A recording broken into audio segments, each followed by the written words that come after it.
Salve camaradas, tudo bem? O tema do vídeo de hoje é o derrotismo da esquerda brasileira.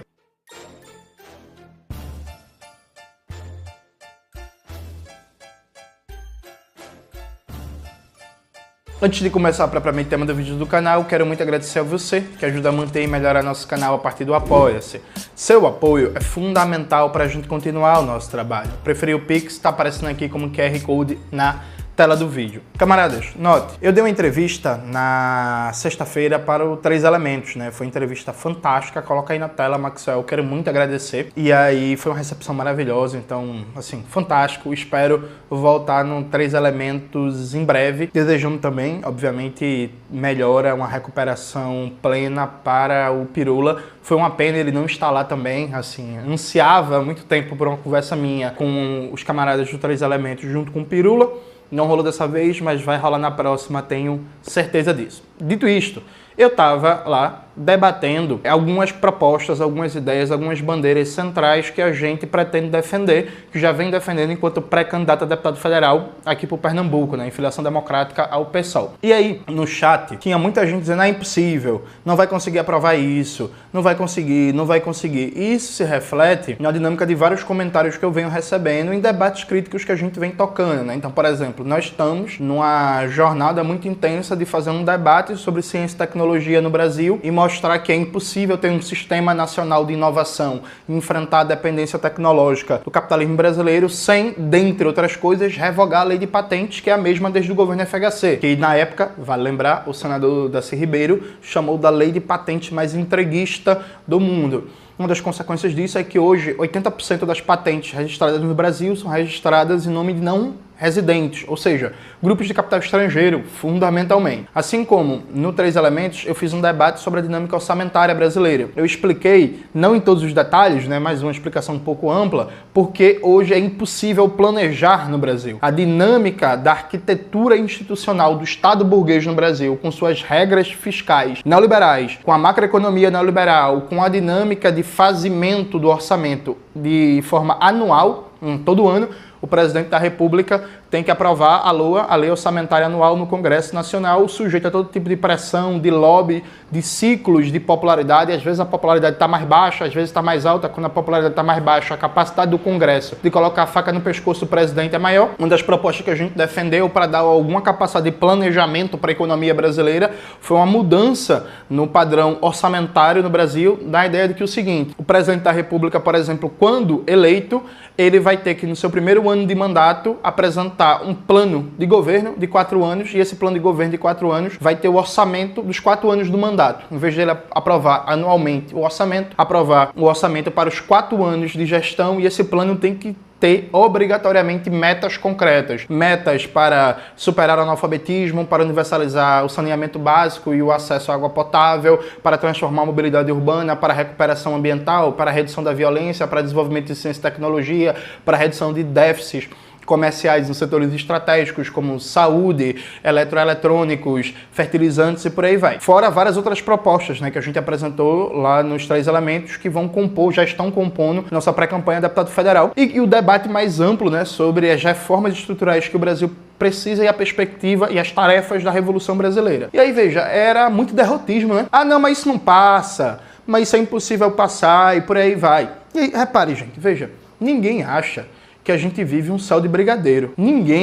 Nenhum comunista é inconsciente da situação do Congresso Nacional, do crescimento do conservadorismo via religiões neopentecostais, da força do conservadorismo na juventude, né? Hoje, na chamada geração Z, há uma predominância de conservadorismo, da força do lobby do poder econômico, né? Dos grandes grupos de capital nacional e estrangeiro, do problema dos militares, do agronegócio que cresce cada vez mais. Veja, todo mundo está consciente disso. Ninguém acha que a política, a luta de classes no Brasil é um céu de brigadeiro. Mas repare, só há chance de a gente mudar a legislação de patentes e ter um verdadeiro sistema nacional de inovação se a gente faz militância, se a gente debate, se a gente briga. Então eu não acho, e eu nunca falei isso, que se eleito eu for, eu vou chegar lá com uma chibata, vou dar uma chicotada e vai ser derrubada a lei de patentes da FHC. É claro que todos os grupos de capital estrangeiro, todo o capital imperialista vai ser contra isso. É claro que vai ter uma pressão permanente no Congresso Nacional, na mídia burguesa. Se uma proposta como essa ganhar força, por exemplo, você não tenha dúvida que você vai ter a Embaixada dos Estados Unidos, a Fiesp, a CNI, a Firjan, a Rede Globo e tudo que você imaginar sendo contra, né? Dizendo que isso vai afugentar investimento do Brasil, que grandes grupos vão embora do país, que o país vai deixar de ser atrativo e que não vai ter mais geração de emprego porque as grandes indústrias vão embora do país. Não, isso é óbvio, mas repare, você só cria correlação de forças para avançar numa luta se você milita em torno dessa luta. Então, para mudar a legislação de patentes no Brasil, a gente precisa que cada vez mais pessoas, de maneira didática, de maneira pedagógica, expliquem qual é o problema, debatam o tema, façam com que a militância se aproprie do tema, divulgar e fortalecer, como eu venho fazendo aqui, veículos de comunicação que estão sempre debatendo esse tema, como é o caso do Outras Saúde, que é parte do Outras Palavras. A gente tem vários e vários vídeos que a gente leu ou citou textos do Outras Saúdes, que está sempre debatendo o problema das patentes no Brasil a partir do debate sobre o SUS e o Complexo Econômico Industrial da Saúde. Então, assim, eu não acho que eu vou, tudo dando certo, sair na candidatura, sendo eleito, eu vou chegar lá no Congresso e vai estar resolvido o problema, não. Mas a gente está na perspectiva de mobilizar, de politizar, de conscientizar, de fazer esse debate na sociedade, de informar as pessoas, de trazer para esse debate os sindicatos, os movimentos sociais, de mobilizar a universidade, de mobilizar as associações científicas do Brasil, de fazer esse debate com pesquisadores. Então, por exemplo, uma coisa muito clara para a gente é que em caso de vitória, tendo um mandato comunista no Congresso Nacional, uma das prioridades de nossa atuação vai ser no âmbito da ciência, tecnologia e educação, né? Então a gente vai querer correr, por exemplo, todas as universidades do Brasil, as mais de 600 universidades no Brasil, fazendo um debate sobre o modelo de financiamento da ciência, da tecnologia e da educação no Brasil, a legislação de patentes, a falta de planejamento e como as regras fiscais e a macroeconomia neoliberal asfixiam qualquer possibilidade da gente ser um país potente em ciência e tecnologia. Veja, isso significa que a gente vai ganhar, que em 2028 vai cair a lei de patentes no Brasil? Não. Isso significa que para ter chance de vencer, a gente precisa lutar, a gente precisa mobilizar, a gente precisa politizar, a gente precisa colocar o tema. Veja, todas as vitórias da classe trabalhadora foram vitórias que foram fruto de acúmulo de mobilização. Eu já citei muito esse exemplo no canal, né? Mas vale citar de novo. Quando a Petrobras foi criada nos anos 50, aquilo ali foi fruto de mais de 20 anos de luta, né? Os debates em torno de um monopólio nacional do petróleo e o Brasil parar de importar petróleo, principalmente dos Estados Unidos, começaram nos anos 20, né, gente? Anos 20, inclusive com o protagonismo de uma figura que nem era de esquerda, que era o Monteiro Lobato, né? Mas que era um nacionalista conservador, mas que se engajou muito nesse debate sobre soberania energética brasileira e o monopólio do petróleo. E aí, gente, foi mais de 20 anos de militância, de luta e tal, até surgir a campanha O Petróleo é Nosso e a gente ter a correlação de forças para criar a Petrobras. Até então, o Brasil importava petróleo dos Estados Unidos e volta e meia, quando tinha um pico de alta do preço do petróleo, o Brasil corria risco de um desabastecimento energético geral, viu? Era essa a situação do Brasil. Não é que o país tenha deixado de ser um país de capitalismo dependente e por aí vai, mas, por exemplo, hoje, do ponto de vista energético, a gente tem um grau de soberania infinitamente maior do que tinha antes da criação da Petrobras. Do mesmo jeito, com o governo João Goulart, na época do ministro da Saúde, Wilson Fadul, que foi o melhor ministro da Saúde da história desse país, estava colocado lá o debate sobre a criação do Sistema Único de Saúde, um SUS. A gente não conseguiu conquistar o SUS nos anos 60, porque teve o golpe, né, empresarial militar de 64, que impediu a efetividade das reformas de base e, dentre outras coisas, caminhar com um projeto de criação do Sistema Único de Saúde. E aí foi resistência à ditadura, não sei o que e tal, nos anos 80, na Constituição de 88. Inclusive, depois de anos e anos de luta, um processo de abertura lenta, gradual e segura da ditadura empresarial militar para a volta à democracia burguesa, a gente conseguiu conquistar o SUS. Foi fruto de anos de luta, sabe? Tipo assim, tem figuras protagonistas da reforma sanitária nos anos 80 que estavam lá fazendo debate, fazendo a luta pela criação do SUS no âmbito das reformas de base e que demoraram mais de 20 anos para verem realizados a pauta, sabe? Tipo, Acontece. A luta de classes, ela não é linear, ela tem avanços e recuos. E aí, para a gente ter conquistas, não significa que é fácil, não significa que é automático, mas é impossível ter conquistas se a gente não mobiliza, a gente não politiza, se a gente não tem firmeza de programa, se a gente não tem firmeza de princípio. Então, se, como aconteceu, né, gente, no ciclo dos últimos 20 anos, a maioria do campo progressista brasileiro desistiu de qualquer debate crítico sobre o legado de FHC,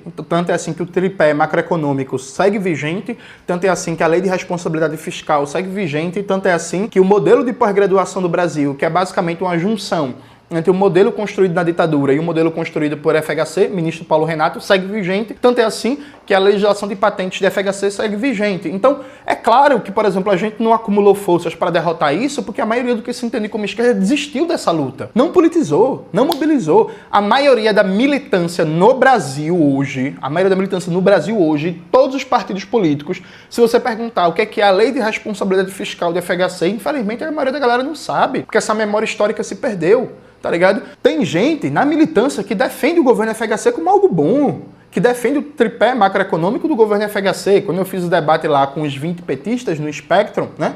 Bota aí na tela, Max, por favor. Vocês viram? Teve companheiros do PT que defenderam o legado econômico do FHC, defenderam que fez certo manter o tripé macroeconômico. Então, veja, é uma lógica derrotista que é muito engraçada, que é assim, não, Jones, Hoje, segunda-feira, dia 9 de março, nós não temos força para vencer nessa luta. Aí eu vou dizer, concordo. Só que aí, qual é o meu papel como comunista? É dizer assim, beleza, e a gente vai fazer o quê para criar essa força? Só que a lógica de uma parte da dita esquerda brasileira é assim, hoje, dia 9 de março, nós não temos força para vencer nessa luta. Portanto, todo mundo calado.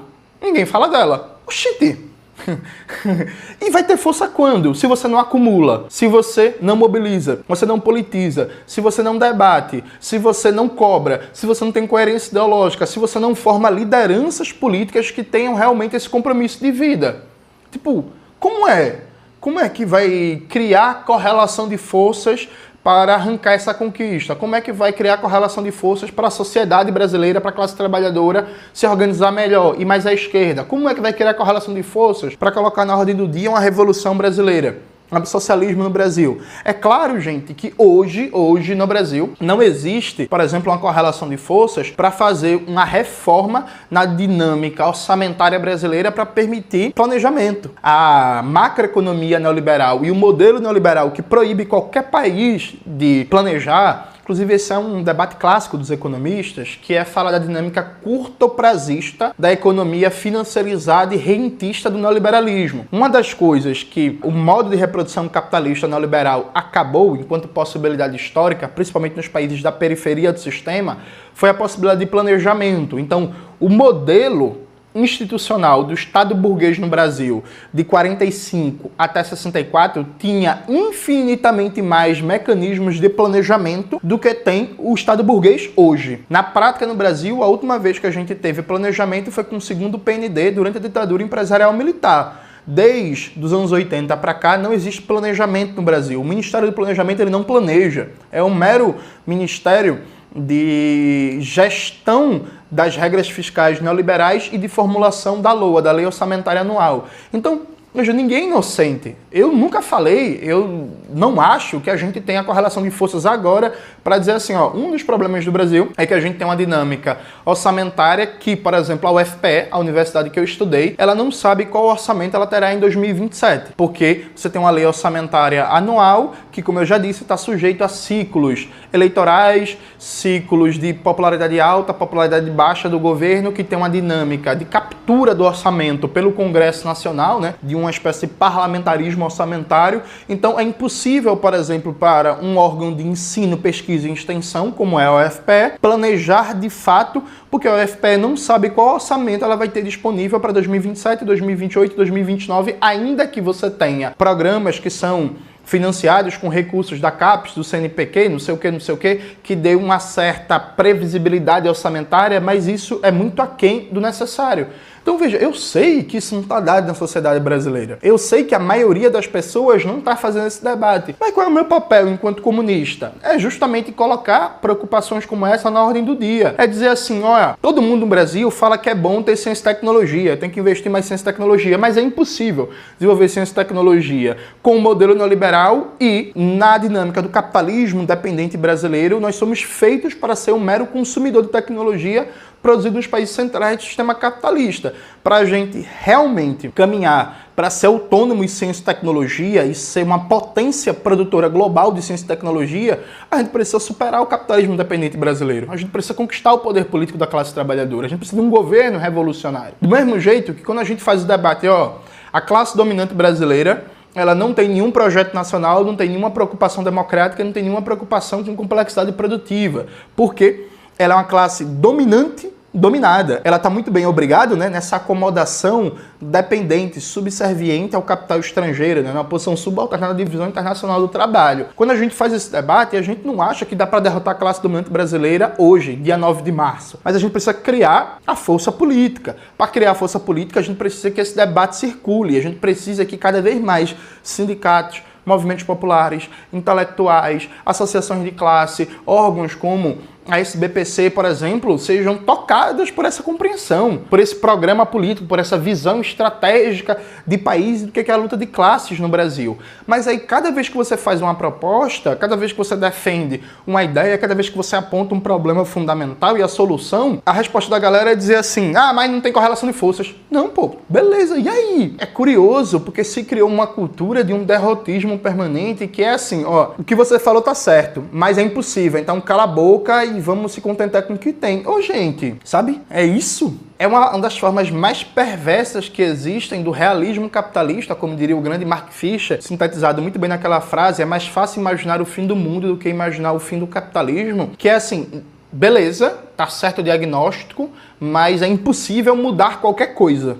Mas é impossível por quê? Não, porque o Congresso é majoritariamente de direita, porque as igrejas evangélicas, porque a mídia burguesa, porque o PSD tem muito deputado, muita prefeitura, o PMDB também. Tudo isso é verdade. Dito isto, como é que a gente vai mudar? Reparem que aqui no Farol Brasil, eu nunca fiz a crítica fácil aos governos petistas no sentido de que se Lula quisesse, teria feito. A minha crítica é sempre que não tentou. Repare.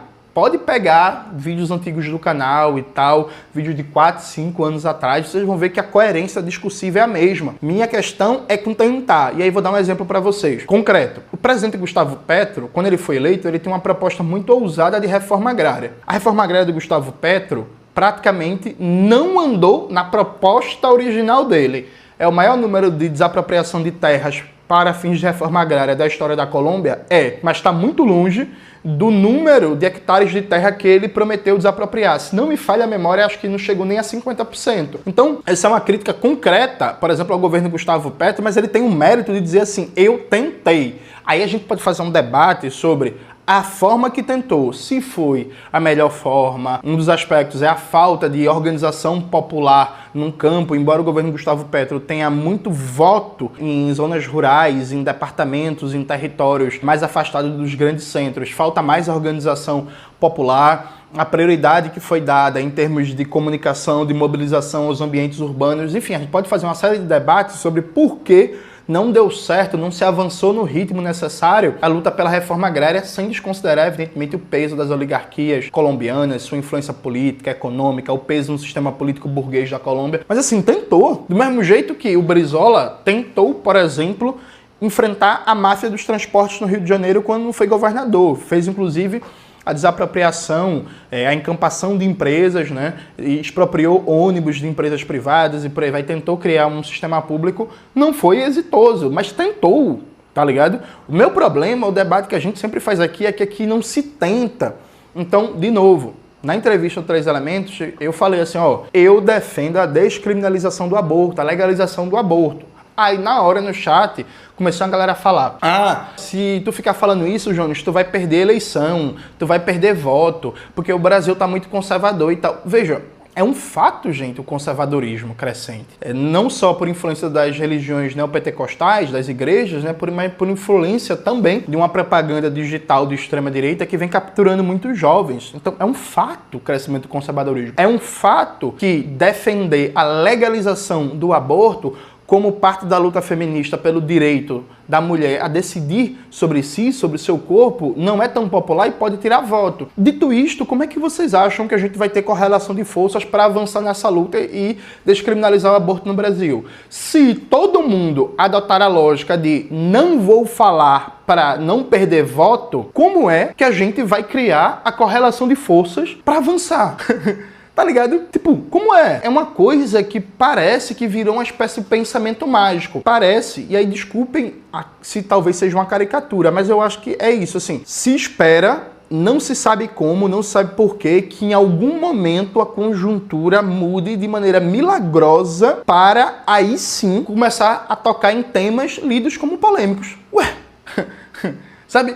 Eu dei uma entrevista para o My News, muito bem, que foi muito bem, obrigado. Inclusive, acho que é a entrevista mais vista do canal esse ano. A última vez que eu vi estava com mais de 130 mil acessos. Coloca aí na tela, Maxwell, por favor. E que nessa entrevista para o My News eu defendi abertamente a estatização do sistema bancário, fazendo um debate sobre a taxa de juros no Brasil, o nível de endividamento das famílias, o cartel bancário, em que 5 bancos controlam 85% do mercado bancário, a forma como a Caixa Econômica e o Banco do Brasil são capturados por esse cartel, o escândalo do Banco Master. A recepção ao debate foi muito boa. Só você olhar os comentários, tá ligado? Muita gente concordando. E aí, é óbvio, gente, temos correlação de forças agora para estatizar o sistema bancário? Não. E aí, assim, de novo, querem pintar uma caricatura em mim como se eu fosse um aventureiro irresponsável. Eu nunca falei que a gente tem correlação de forças agora para estatizar o sistema bancário. Agora, para criar essa correlação de forças, a gente precisa de partidos, intelectuais, lideranças políticas, movimentos populares, um sindicalismo bancário que paute a estatização do sistema bancário, o fechamento da conta de capitais, o enfrentamento ao cartel bancário, a redução da taxa de juros, o fim da autonomia do Banco Central, mudanças na gestão do Banco Central para que ele de fato regule o mercado bancário e não seja um agente que organiza a safadeza, porque na prática é isso, né? O caso do Banco Master, a gente viu o Banco Central na prática um agente que organiza e permite a safadeza, né? A pilantragem generalizada. Então, tipo, eu de verdade, assim, eu fico chocado como se criou um conformismo, como se criou uma ideia de que você não pode falar de temas importantes, você não pode falar de temas fundamentais para a classe trabalhadora, para a soberania nacional, para o futuro do Brasil, dentro de uma lógica de, mas hoje não dá. Hoje temos minoria no Congresso, não temos correlação de forças e tal. E como é que vai ter se você não faz militância em cima disso, sabe? Aí se cria, gente, um conservadorismo que facilita muito o trabalho da extrema-direita de se colocar como antissistêmica e colocar a esquerda brasileira como parte do sistema, né? Já que o que se vê em amplos setores da esquerda brasileira é que não dá para enfrentar nada, não dá para comprar uma briga, não dá para levantar uma pauta, sabe? E como isso facilita o trabalho de recrutar a juventude, né? Porque assim, o jovem, ele essencialmente, ele é seduzido por propostas que aparecem como disruptivas, que aparecem como contestadoras. Aí tem uma parte da esquerda brasileira que parece, gente, uma Dona Maria hipotética da ditadura militar de 70 anos, que não pode mexer em nada, que não pode mudar nada, que não pode comprar nenhuma briga, que tem que conciliar com tudo, tem que manter tudo igual. Aí chega um canalhazinho da extrema-direita e diz que quer enfrentar o sistema político, e diz que quer acabar com as elites, e diz que quer acabar com essa relação entre o Estado e o poder econômico,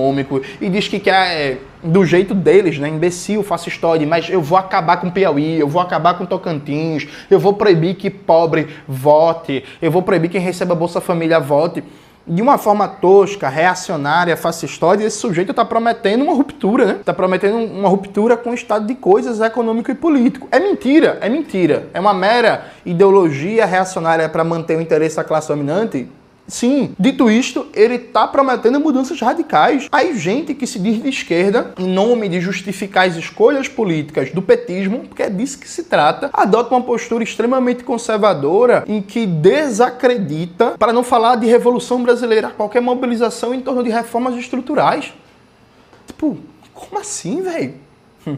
Sabe? Aí, um dos comentários que eu mais tenho ouvido é: não, o Jones precisa entrar na política real para conhecer as coisas. Ô, gente, como se eu não conhecesse o trabalho do Congresso, né? Como se eu não tivesse uma porrada de amigos, de pessoas próximas, de militantes que trabalham no Congresso Nacional, como se eu já não tivesse ajudado a mobilizar campanhas em torno de aprovação de projeto de lei, como se eu já não tivesse ajudado a escrever projeto de lei, como se eu já não tivesse participado de uma porrada de audiência pública, como se eu não convivesse diariamente com deputado, como se eu não falasse todo dia com deputado federal, com deputado estadual, trocando impressões, trocando análise, ajudando na apresentação de projeto de lei, de campanha, não sei o quê. Como se a dinâmica do Congresso Nacional, para mim, fosse um grande mistério, né? Parece que a dinâmica do Congresso Nacional, para mim, seria uma disciplina de cálculo 2, de um curso de engenharia, que eu não sei porra nenhuma, de cálculo 2, né? Peraí, gente, sabe? Eu recomendo, de verdade, assim, do fundo do coração, gente. Eu recomendo que você, que é progressista e tá com esse discurso derrotista entranhado para justificar as escolhas políticas do seu partido, do seu campo político, que você pare um momento para pensar. Pesquisa do Datafolha, ela mostra que 10% dos jovens da geração Z apoiam aquele fascistinha do MBL, que é pré-candidato a presidente, que eu não vou nem falar o nome dele. E há uma tendência hoje ao conservadorismo na juventude. Me parece muito claro que não é o único, presta atenção. Um dos motivos que explica essa tendência ao conservadorismo é que a maioria do que se entende como esquerda no Brasil ficou conservadora. Conservadora no sentido político e econômico, que não tem proposta, não tem horizonte de futuro, não tem ousadia, não tem radicalidade. Radicalidade não é ser porra louca. Radicalidade é dizer assim, ó, a pauta é essa e a gente vai lutar, a gente vai acumular forças para conseguir as condições para vencer. É o básico da política, sabe? É meio assustador como o afeto dominante em amplos setores do que se entende como esquerda do Brasil é o afeto do medo e o afeto do conformismo, que é, não, beleza, não tá bom, mas eu sou a única coisa que você tem, porque do outro lado tem um mal maior, eu sou o mal menor, então não cobre mais, não exija mais, não fique decepcionado, porque senão vem um mal maior. E cala a boca, me apoie, vote em mim e já era. E tá tudo ótimo. E não questione não, acredite na propaganda governamental do momento. Tá tudo ótimo, tá tudo maravilhoso. Com esse tipo de gramática política, pode ter certeza, os dados que vêm sendo apresentados sequencialmente, que quanto mais jovem a pessoa, hoje, tendencialmente, de maneira geral, né, gente, no plano nacional, é claro que tem clivagens, que tem diferenças regionais, de estado, de cidade, de região metropolitana, de interior, de litoral e tal, mas de maneira geral, quanto mais jovem a pessoa, menos a tendência ela tem de votar em qualquer espectro da esquerda no Brasil. De verdade, assim, eu recomendo que vocês parem para pensar e se preocupem com isso, porque você pode achar que esse conservadorismo é uma arma que você está usando para defender o seu projeto político contra os web comunistas, contra os radicais e tal, mas você está fortalecendo a extrema-direita, viu? É você que olha para esta porcaria que a gente vive e diz assim, tá ótimo. E quem não gosta disso e que tá reclamando e que tá insatisfeito é fascista. Quer o fascismo? Quer o fascismo? Pronto. Se você trabalhar nessa lógica, pode ter certeza, você está fortalecendo a extrema-direita brasileira. É isso, galera. Espero que vocês tenham gostado do vídeo de hoje. Não se esqueça de curtir esse vídeo, ativar o sininho, divulgar o vídeo, divulgar o canal e tudo isso que vocês já sabem. Um beijo e até a próxima.